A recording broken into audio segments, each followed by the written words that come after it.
Hello and welcome to another video by George's Shed. In today's video we're finally going to be making the version 2 of the hydrogen generator. So to review the version 1, as Johnny here has correctly commented and pointed out, it was aluminium instead of tin, which is why we got a weird reaction and things weren't working quite as expected. So in today's video we've got some proper stainless steel and we're going to try and make it properly. Let's get started. Okay, so here's the two end caps that I bought, and unfortunately this is a 110mm pipe, which is standard drain pipe size, and so I bought these end caps thinking that they're all a standard size and would just fit, but stupidly they're the exact same size as the pipes. They obviously don't either slot in or over it, they're just the same size, so it's completely useless really. So what I'm going to try and do is I'm going to try and modify this to fit in.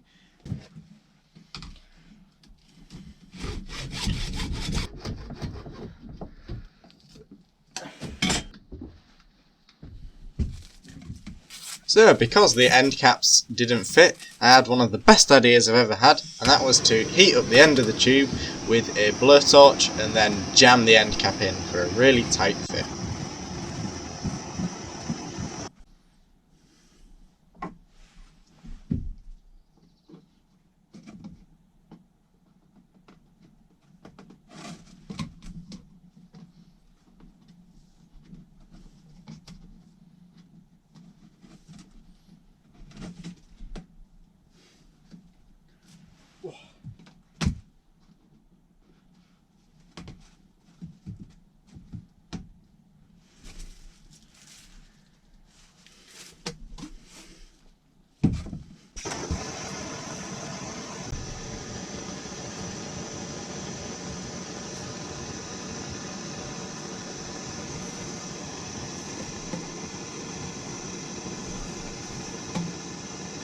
Okay, so that's actually worked really well, that heating method. So as you can see, that now fits really nicely around the screw cap.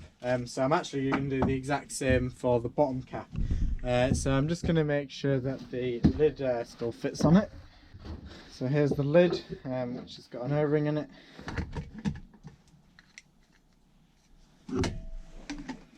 If we screw those halves together, can see that they do indeed fit very nicely. So what I'm going to do now is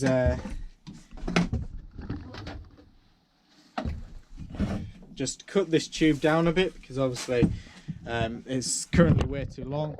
So what I'm going to try and do is cut it near enough in half, so then I can make a second one in the future, and then I'm going to glue this end cap in, and then once I've cut it in half I need to do the same process for the bottom, so we've got the full tub. I'm going to put suitable goggles on because I'd rather not get shards of acrylic in my face. And let's give this a go.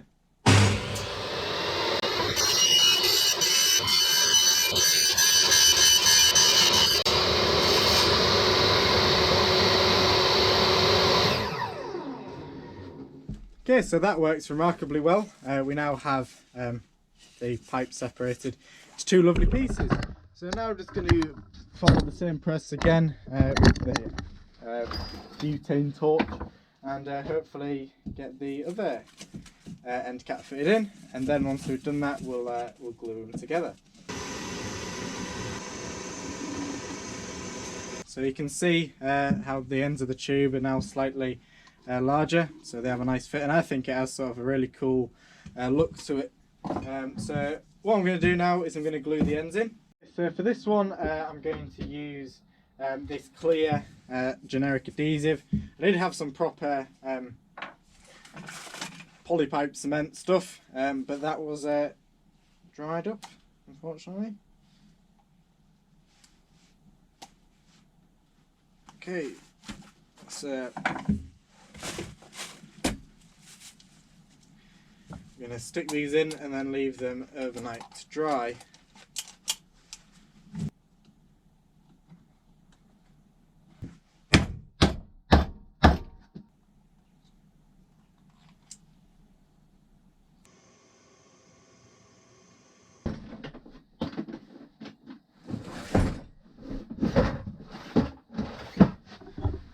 Okay, so the next thing I'm going to make is the bubbler. So I've got this lovely glass jar here that's pretty much perfectly sized for the bubbler, so we're going to use that. So this jar has got a rubber seal in the lid, so it should be just about airtight. So the purpose of the bubbler is to stop, is to basically make a one-way valve. So the idea is that the gas can only come out and can't go back in. And if I were to say light the end of the tube, it would, even if the gas were to ignite and travel down the tube, it would only go back to the bubbler and would not go back into the generator and blow up. So once again, I'm using these tyre valves as the input and output, just because they seem to make a fairly nice seal with the body. Although I'm not sure how well it'll do on this thin metal, but I'll probably add a bit of glue around them or a bit of sealant or something. I don't know, just to try and improve the seal. So what we've got to do with these is we've got to remove the little valve in them.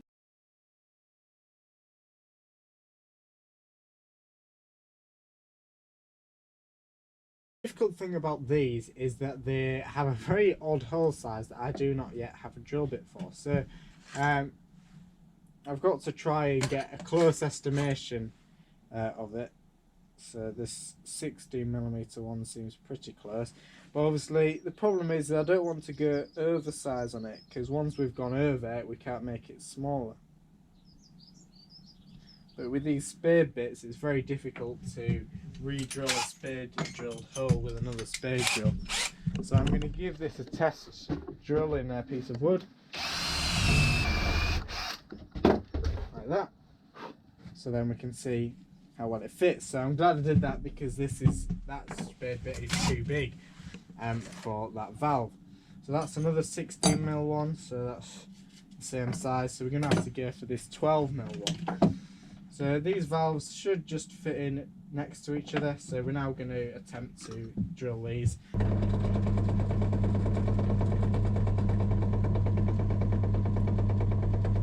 I'm going to try and take it nice and slowly so we get a nice neat hole.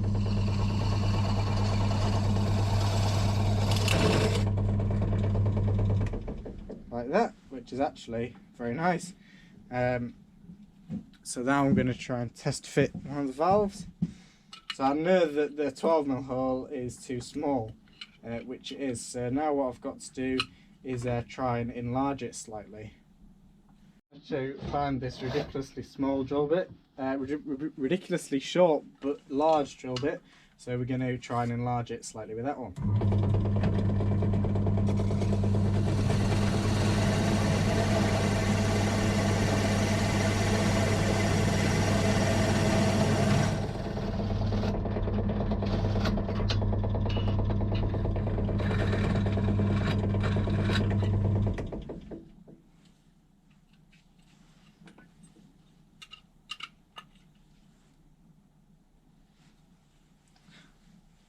So I think with a bit of persuasion that's now going to fit. So I'm now going to rinse and repeat for the other one. Okay, so now our two holes are drilled. I'm going to try and slot these in.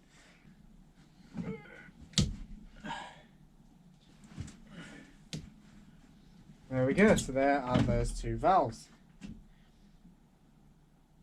So I'm extremely pleased with how that's turned out. They seem to be fairly airtight to me. So I'm going to try and do a rough test by blowing in one of them and seeing if any leaks out anywhere.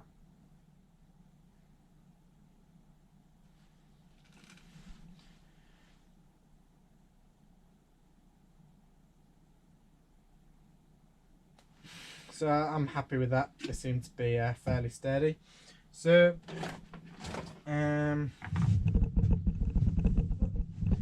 what you have to do for the bubbler to work properly is one of the inputs, the input has to be longer than the output, so that the air can come in and then it gets released under the water. So I'm going to chop this here.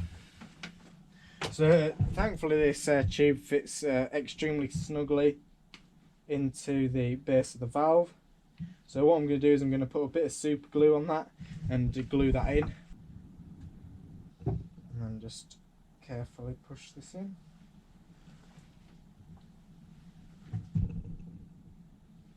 There you go.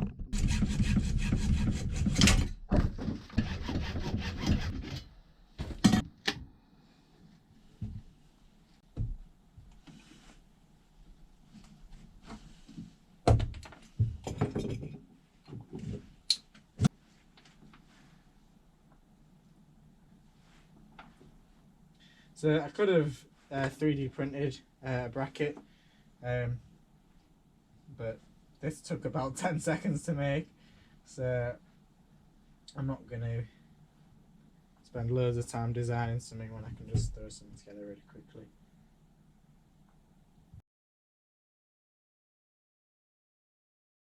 Okay, so these are some stainless steel plates that I've got.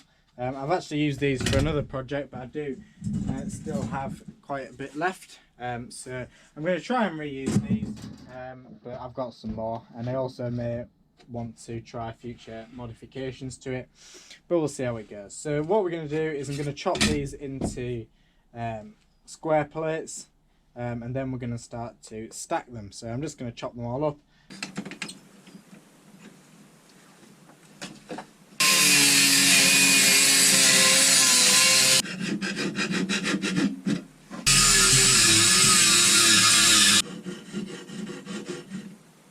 Okay, so I've now got 4 plates, so that gives us enough for 3 cells. So now what we're going to do is well, attach them together. So the method I'm going to use to attach them together is I bought these nylon threaded rods off eBay. So I'm going to drill a 6mm hole through all of these, and then we're going to put them through and use them to attach it all together.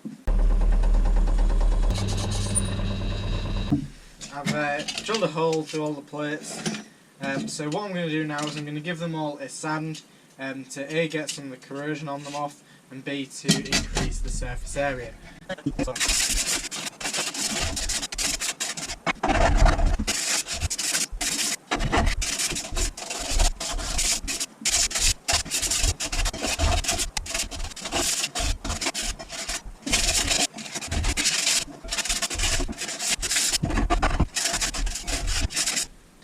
Okay, so that's all the plates sanded. That's about as much as I can be bothered to do at the minute. So the next step now is to use the nylon thread, which is right here, and I'm only going to use one of them, so I'm going to chop it in half.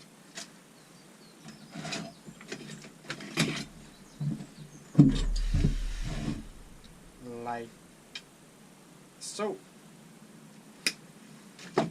And then we're going to bolt them together. Offcuts from putting the steel earlier. And I've just drilled a hole in one end, and this is going to end up being one of the terminals. So now I can start to build the plates. So what I'm going to do is I'm going to go grab a couple of nuts.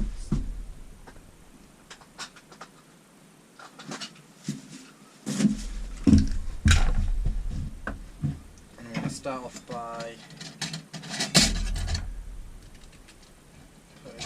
plate in and attach in the nut.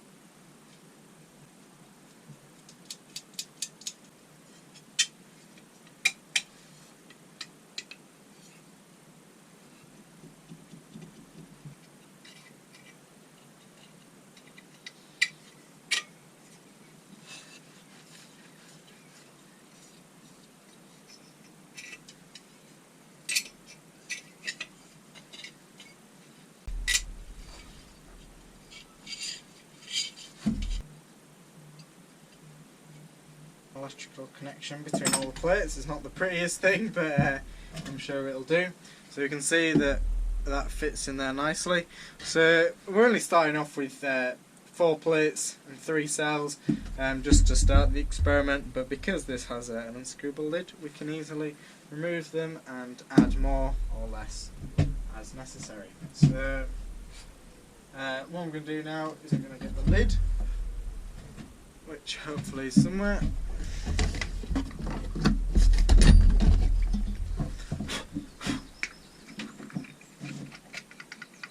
And now we need to create the terminals.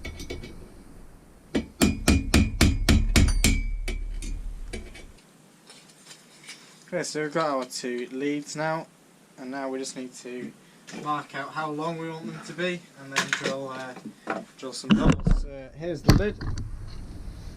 So we want to chop these so it fits nicely in there. So I'm just gonna chop these with a fair bit of leeway on, and then we just gotta cut them.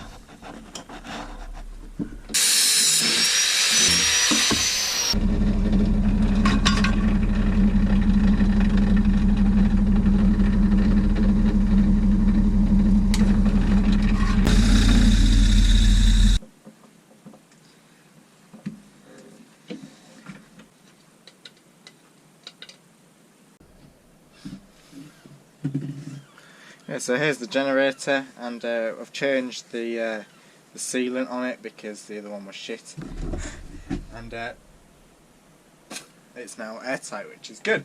So what we're going to do now is I'm going to refill it. So here we have some distilled water, and I'm going to put some hydrogen, whatever it's called, potassium hydroxide in it, just to make it conductive. So there's already some in here, so I'm not going to put loads in, but just enough to increase the conductivity a little bit. So I'm going to use